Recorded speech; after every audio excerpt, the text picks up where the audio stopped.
habang nabubuhay ang makalumang kultura, mga antigong bahay na matatayog at matatag, tahimik na saksi sa paglipas ng panahon. Sa puso ng bayan, nakatindig ang parokya ni San Antonio de Padua at sa bawat pag-alingaw ng kampana, nagigising ang diwa ng pananampalataya.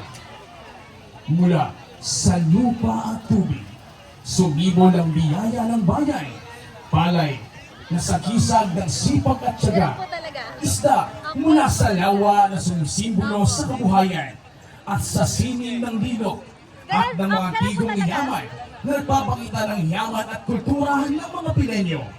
At sa pagsapit ng kapistahan, unti-unting bumibilis ang tibok ng bayan, sumisigla ang bawat kalsada, umiindayog ang bawat galaw, sumasabay ang bawat puso sa ritmo ng musika, hanggang ang lahat ay maging isa, isang bayan, isang diwa, isang alab ng debosyon para kay San Antonio de Padua. At ngayon, aming isasabuhay ang kwento, kultura at pagkakakilanlan mula sa aming pinagmulan tungo sa entablado, Barangay Santa Clara Sur.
Maraming salamat sa mga mananayaw mula sa Barangay Masiko.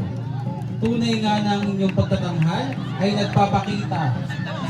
Barangay Santa Clara Sur. So tunay nga ng inyong pagtatanghal ay nagpapakita ng buhay na kasaysayan ng